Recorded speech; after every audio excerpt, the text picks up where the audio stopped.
அமைச்சரே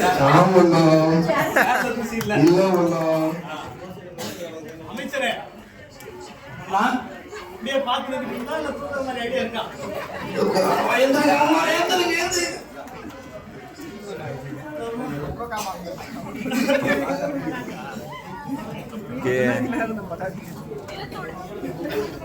அமைச்சரே அண்ணா நம் காவலாளியை பார்த்தீர்களா?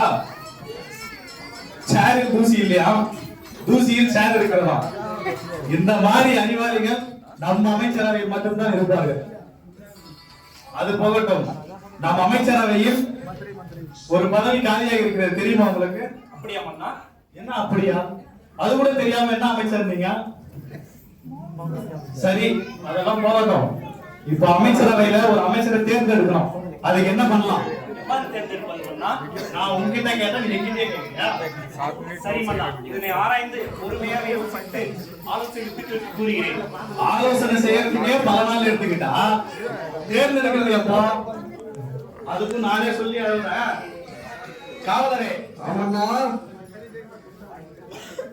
நீங்கள் நாடு முழுவதும் சென்று ஆமண்ணா, ஊர் எல்லையில் மன்னர் புதையல் வைத்திருக்கிறார். ஆமண்ணா, அதனை கண்டுபிடித்து கொண்டு வந்து கொடுப்பவர்களுக்கு தக்க சன்மானம் வழங்கப்படும் என்று முரசு கொட்டிவிட்டு வாருங்க. அப்படியே ஆகட்டும் அண்ணா.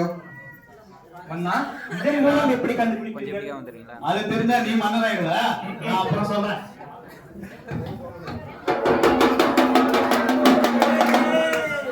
மகாஜனங்களுக்கு தெரிவது என்னவென்றால், நம் மன்னராகிய பஞ்ச பரதேசி ஊர் எல்லையில் ஒரு பயிர் வைத்திருக்கிறார்.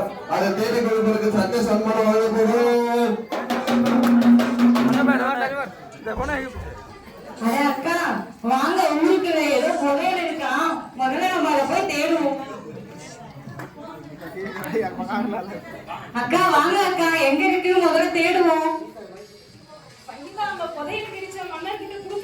அட அமைதியா இருக்கா, அந்த பஞ்ச பரதேசி மன்னர் கிட்ட கொடுத்தா 5-10 கூட கொடுக்க மாட்டாரு. ஆமா அக்கா, பாரியா பிரித்து பாரி செய்து உடம்பு முழுவதும் நகையாக அடைந்து கொள்வேன். அட பண்ணலாம் அக்கா, பேசுறது நேரத்துல நீங்க வேலையை பாருங்க, தேடுங்க. மக்களை எவ்வளவு விரும்பிப்பாக என்ன தேடிக்கொண்டிருக்கிறீர்கள்? இங்க ஒரு புதையல் இருக்கிறதா மன்னர் அறிவிச்சிருக்காரு, அதான் தேடிட்டு இருக்கோம்பா. சாலை நடுவில் எவ்வளவு பாதை இருக்கின்றது, இதை அப்புறப்படுத்தலாம் ஐயா. எங்களுக்கு நிறைய வேலை இருக்கிறது, அது இந்த கல்லை எடுத்து போவதுதான் எங்க வேலையா? நீ போய் பண்ணுப்பா, உங்களுக்கு தான் வேலை இருக்கு, அதை போய் பண்ணுங்க. ஓ அப்படியா, நான் என் நண்பனை எடுத்து அப்புறப்படுத்துகிறேன். நண்பா, சாலை நடுவில் பெரிய பாதை இருக்கின்றது, நம்ம அப்புறப்படுத்தலாமா?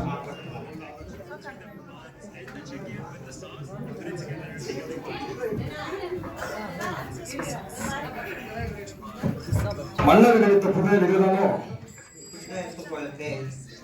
சரி, அவங்க மன்னர்களிடமே ஒப்பந்தம் விடலாமா?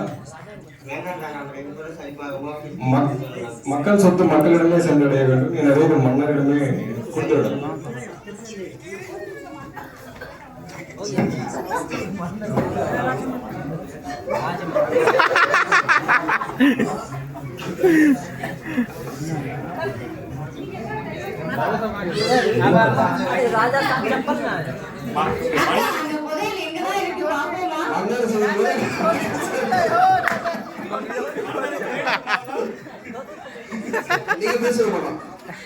மன்னருக்கு வேண்டி ப்ராப்ளம், யாரும் அதை கவனிக்க வேண்டாம்.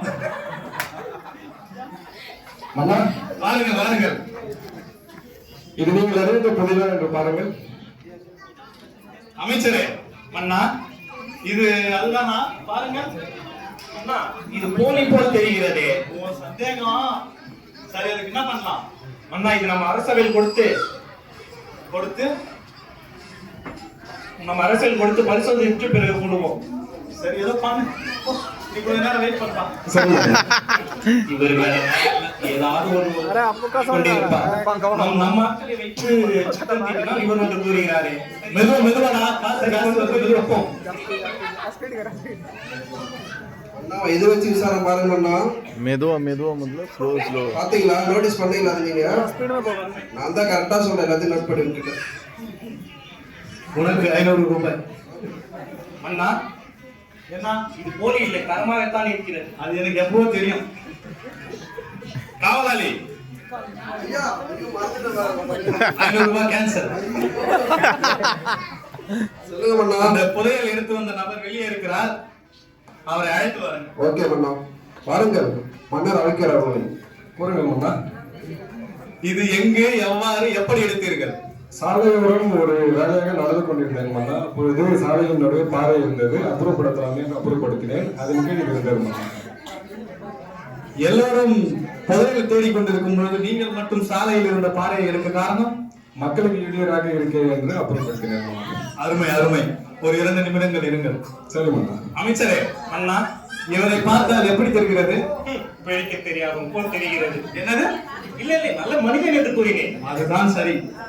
சரி, அவர் அவருடைய கடமையை செய்ததால் அவருக்கு இந்த புதையலையும் மேலும் நாம் அமைச்சரவையில் அமைச்சர் பதவியும் கொடுக்கலாம் என்று இருக்கிறேன். ஆகட்டும் அண்ணா. காவலாளி, வா மன்னா. அவரை மீண்டும் அழைங்க. ஓகே மன்னா. பா, வாப்பா கூப்பிடுறாரு உன்னை. கூறுங்கள் மன்னா.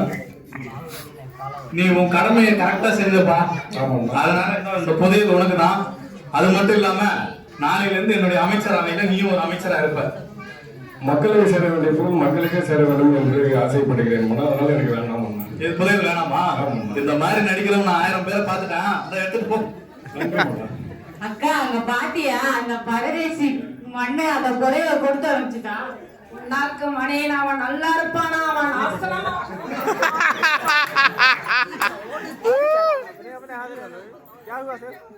அனைவருக்கும் நன்றி. இந்த நிகழ்ச்சியின் மூலமாக கடமை எவன் ஒருவன் சரியாக செய்கிறானோ அவனுக்கு தக்க பலன், அதாவது இந்த கதையில் வந்த விக்னேஷ் அவர்களுக்கு புதையலும் அதனுடன் அரசு பதவியும் கிடைத்தது. அதுபோல் அவரவர் கடமையை அவரவர் செம்மையாக செய்தால் நிச்சயம் அவர்களுக்கான பலன் கிடைத்தே தீரும்.